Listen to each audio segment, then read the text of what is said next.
So for the first time in as long as I can remember, there's no intro skit for this week's preview video. And trust me, I'm super bummed about it. The goofy intros and skits are probably my favorite part of making these videos. But I had to go to the doctor earlier this week, and then they sent me to the ER, and it just took up way too much of my time. Don't worry, I don't need well wishes or get better soon down in the comments. I'm perfectly fine. I promise you I'm A-okay. I would tell you if I'm not. I'm just a little tired, that's all. So here's what I'm going to do. You guys mean a lot to me. You guys are my friends and my family, and I want to deliver, so I'm going to make it up to you. At the end of this video, after the preview video concludes, I am going to add on to it a homemade video. A movie that I made and my mom filmed. My brother and I, we starred in this movie back in the late 90s, early 2000s. This would be, super personal stuff. Keep in mind, this is very much cringy, and it was recorded with a VHS recorder. Some of you watching this video have never even seen one in person before. I'm talking when you had to carry it around on your shoulder and you literally load the VHS tape into it and record it. It was called The Great Robbery Heist. I think it's about 5 minutes. And I remember giving my little brother lines, and I told my mom, to be in specific positions to catch certain shots. And that's going to be at the end of the video. But before that, we're going to talk Miami versus Ball State.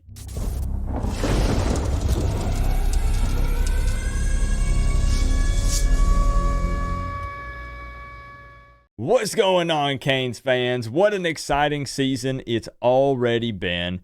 And Miami has an opportunity to be 3-0 if they can take down the Ball State Cardinals this week. So this week, Miami does jump up in competition a bit with an FBS team after destroying the FCS team, FAMU, last week. Ball State is in the MAC conference, and just in case you missed it, last week, another MAC team, NIU, upset the number 5 ranked team in the country, Notre Dame. This is the same conference that Bowling Green is in, which is the team that upset Georgia Tech just last season and then only lost to Penn State by 7 last Saturday. Now, to be fair, Ball State hasn't beaten a Power 5 team. Well, I guess technically Power 4 team now, but you know what I mean. Since 2013, I believe that was against Virginia. But they've had 13 opportunities since then, and they've been outscored 473 to 209. Last week in their first game against Missouri State, they started out really slow, only scoring 7 in the first half, but then exploded for 35 points in the second half, and they actually ended up winning the game 42 to 34. Now, the Cardinals do have a veteran-filled O-line and an offense that's overall pretty experienced and efficient. That O-line, however, did give up 10 tackles for loss and 3 sacks against an FCS team last week. And we all know how Miami's D-line has been playing so far this season, so that's very scary for them. They also have a 6'7" tight end who, if I'm not mistaken, had an offer from Louisville to transfer, or he had considered it was an option, something along those lines, but he decided to stay at Ball State.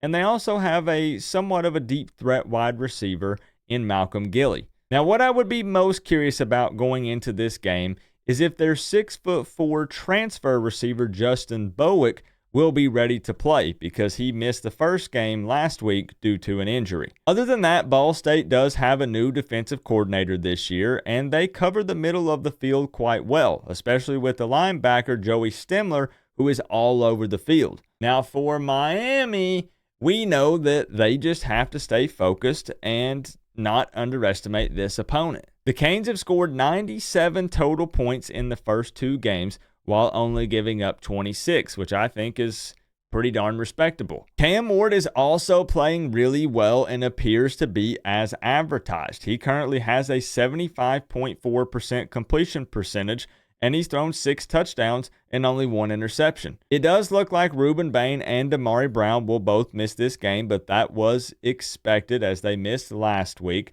But thankfully for Ruben Bain, Tyler Barron, the transfer, has stepped up big time and has just been an absolute monster out there the past 2 games. And let's not forget Elijah Alston as well. That man is doing his thing. But let's take a brief look at the history between these two teams.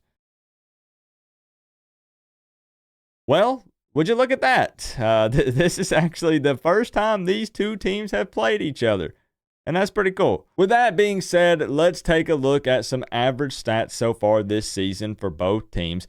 And just keep in mind that I round up or down respectively with the numbers. And these numbers will basically be Ball State's numbers from their first game because they've only played one and Miami's played two. Average points per game coming into this matchup for Ball State is 42, Miami 49. Points allowed against them per game, Ball State 34, Miami 13. Average yards gained per game, Ball State 435, Miami a whopping 539. And yards allowed against them, Ball State 320 and Miami 226. Next up is 3 keys to a victory for both squads. And we're going to kick it off with the Miami Hurricanes. Coming in at number 1, the run game needs to be more explosive from the jump. It was good against FAMU, don't get me wrong, but not great, especially given the caliber of opponent that Miami played. Now, I understand that Rivers was out, and it did pick up in the second half, but I'd like to see a better start with the run right out of the gate. Number 2. More points off of turnovers. Please, heck, even if it's just 3, that's fine. Just give me something. Last week, Miami was able to create 3 turnovers, but only walked away with 7 total points. And lastly, some might say this is a boring one to put, but hopefully Miami can clean up the penalties. Only 2 in week 1 was great, and that might offset the 8 in week 2 a bit, but that's still far too many. The last thing we need is self-inflicted wounds. Let's wrap this up with 3 keys to a victory for the Cardinals. And coming in at number 1, don't be afraid to throw the deep ball. Miami gave up multiple chunk yardage plays through the air against FAMU, and it's still considered somewhat of a weak point. You have a 6'7" tight end and potentially a pair of receivers that are deep threats if Bowick plays. Number 2. Ball State cannot afford another slow start in this game. If you only put up 7 points in the first half this week, I can promise you that no matter how much that offense starts clicking in the final 2 quarters, it will be too little too late. Miami will score points, and a lot of them. And lastly, I think Ball State should get running back Braden Sloan even more involved in the passing game. He's probably your best player on offense, but it will be tough for him to run the ball against Miami's D-line. Even if it means throwing him the ball, just get it in his hands. He's a playmaker. And now I would say that it's time for my pick and score prediction for this game, but that's not true. Because first we need to check in with my dog Max and see who he believes will win this game.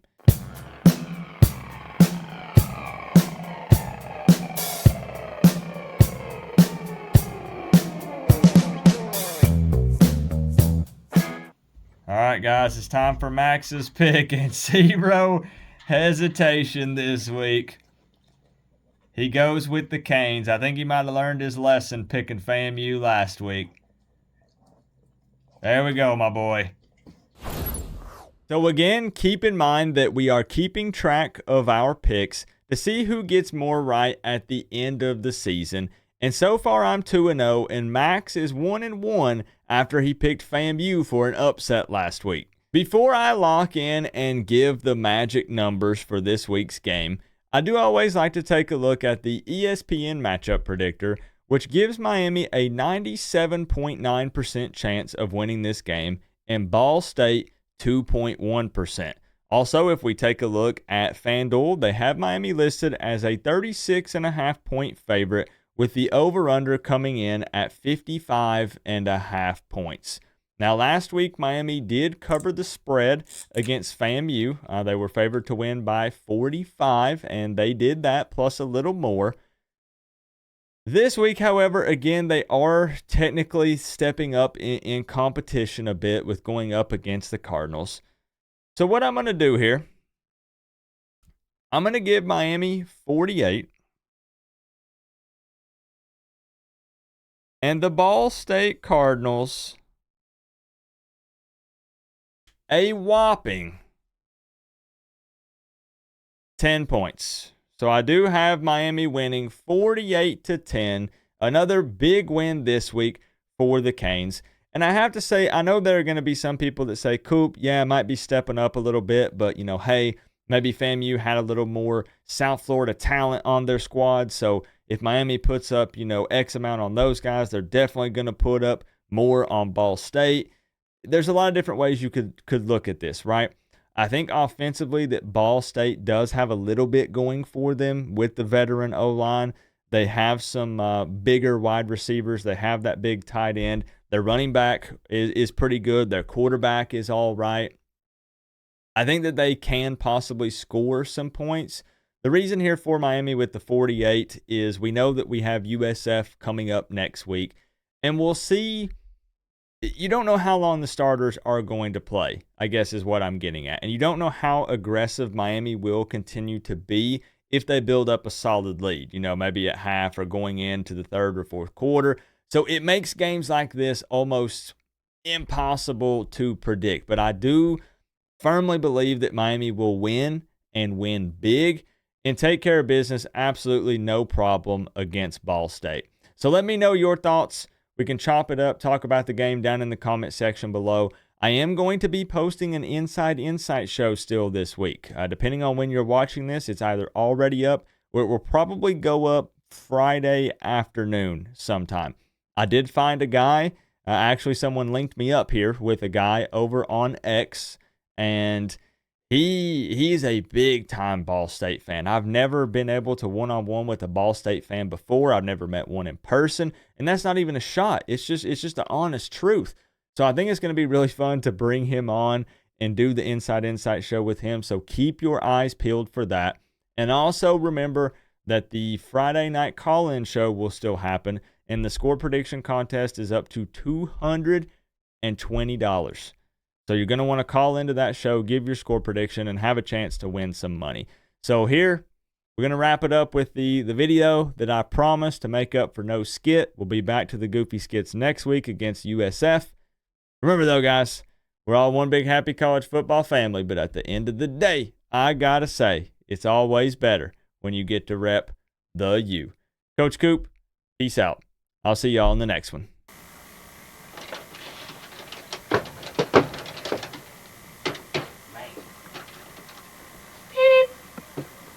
What is it? It's someone at your door to see you. Let him in. Yes, Chase. Come in. Take a seat. Don't have time. Let me guess. You have a business proposition for me. Yes.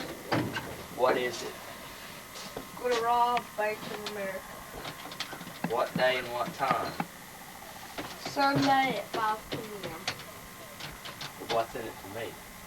Half the money. Half? What kind of firepower are we talking about?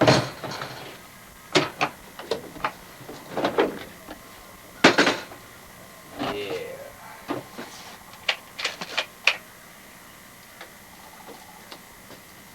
Nice. That's what I'm talking about.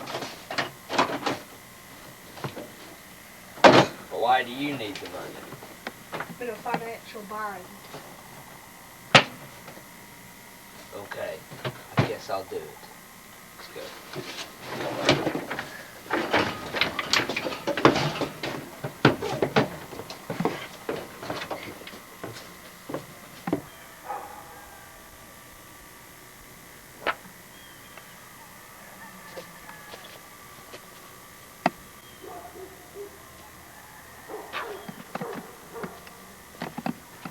Come on, get the guns out.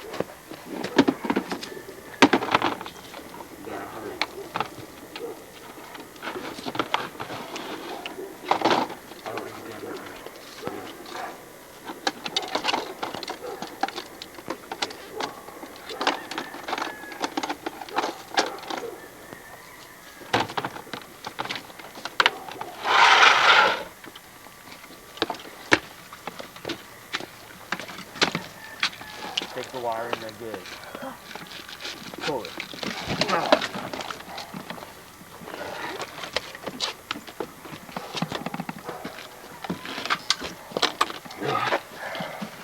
I'm gonna try and get the money out.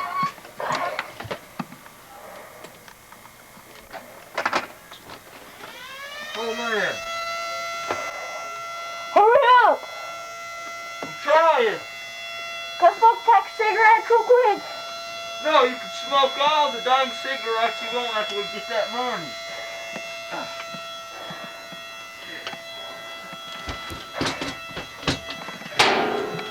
Got it.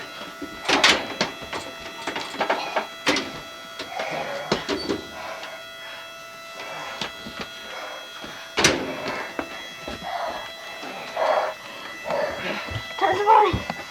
Here, put the money in.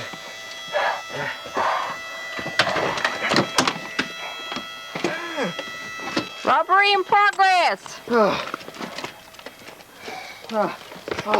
Let's go. Get him, killer!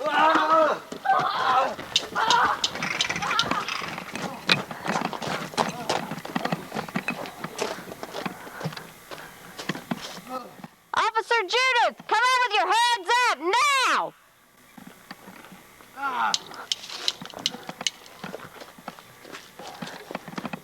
We have two suspects. They're armed and dangerous. Come out with your hands up now!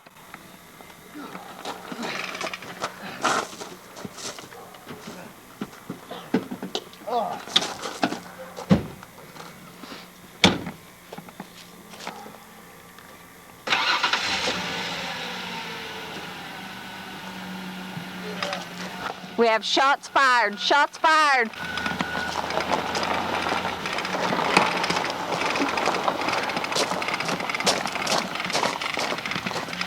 Set up a roadblock. Set up a roadblock.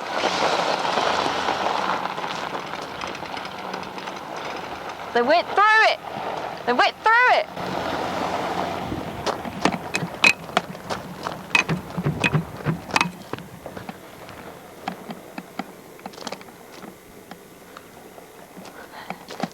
They're getting away. They're getting away.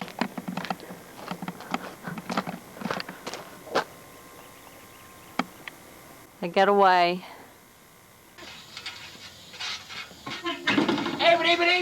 That's all, folks. How does it feel to be slam ball champion? What? How does it feel to be slam ball champion loser? Oh, it feels great. I mean, yeah, you know, every player gets $5,000. Oh!